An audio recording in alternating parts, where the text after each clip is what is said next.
Welcome. I am your host, Dr. Derek A. Reeves, and I welcome you back to Moments of Reflection. Today I want to talk about consciousness. The Bible gives us many different understandings of the mind and all of the various operations of the mind. And as a matter of fact, there are 24 unique terms that speak about the operations of the mind, both in the Old and the New Testament. And so it reveals then that the mind is very important and the operation of the mind is very important, specifically when it deals to consciousness. And when I deal with consciousness, I'm not going to talk about qualia today. Qualia is when you are aware of what your consciousness is observing. And so if I look at a green wall, then the qualia says the wall is green, and green is associated with other things. And so there is an awareness that tempers consciousness. But what I want to speak of is the trichotomic nature of man and the consciousness that is also tertiaric, which is threefold. And so in the mind of man, there is, number one, there is the active consciousness that takes what we call careful, volitional, or willful consideration to achieve specific functions or goals.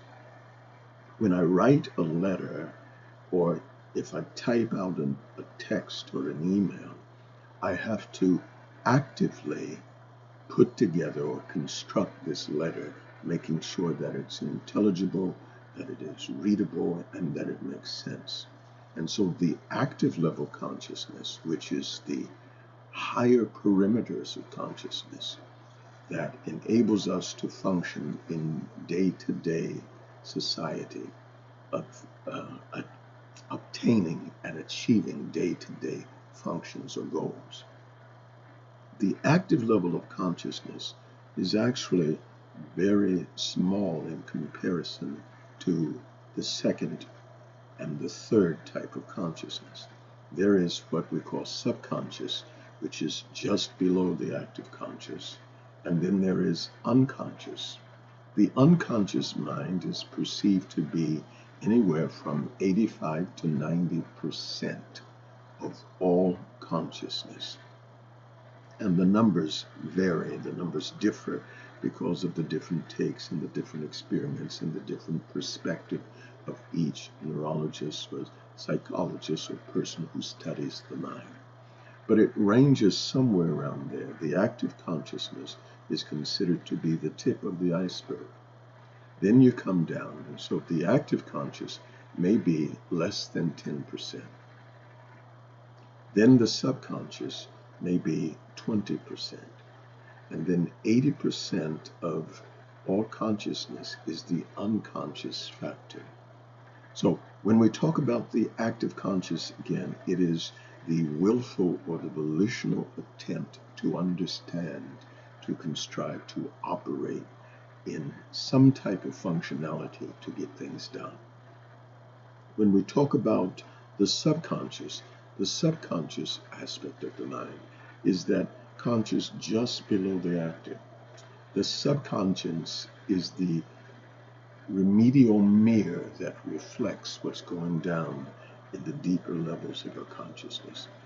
For instance, when individuals come into a room and there's people that they do not like and they don't fully understand, you may hear certain things like or maybe the rolling of an eyes or a body posture that is reflected because somewhere in the unconscious level, which is the reservoir of all of our thoughts, all of our considerations, all of those mental storages of information that's deep down. And so the unconscious then speaks about what is. The subconscious reflects and it reacts to what is, what one is thinking, what one has contrived deep down in the conscious centers. And the upper consciousness, or the active conscious, seeks to now create an image of self and to protect self-worth.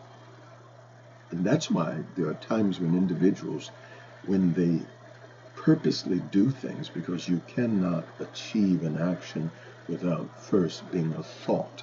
And the thought has to originate from the volition or the will. And so at one level, individuals are considering something. And then at the secondary level, individuals are responding to it, but they're still not aware in the upper consciousness. And that's why some people, their tones may be very sharp.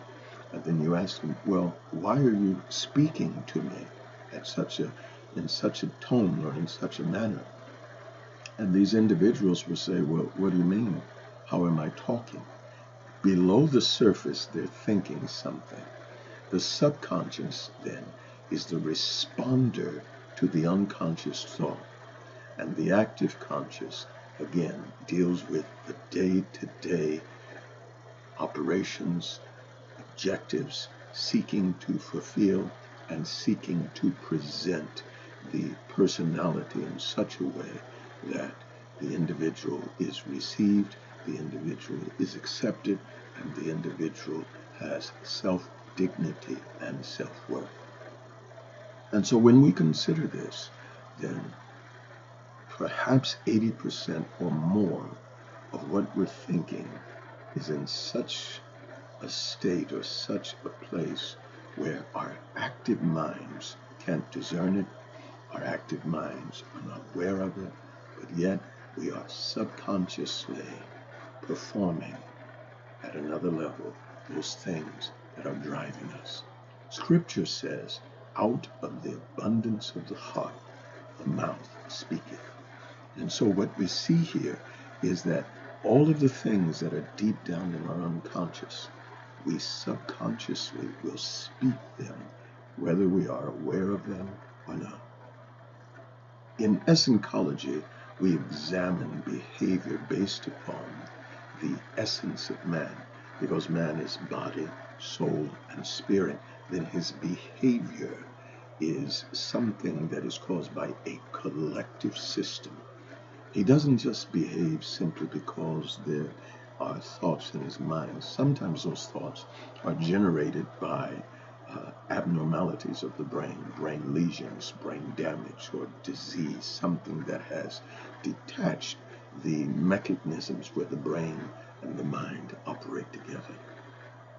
Then sometimes there is what we call an intrusion, a pneumatic intrusion of the mind, where there are spiritual entities that are subjecting the mind, not necessarily the brain, but the mind. And in some cases, they can impact the very brain on certain atmospheres of the brain or hemispheres that cause specific type of thinking. Even certain parts of the brain, if stimulated, they can make one hear sounds, music, or see things.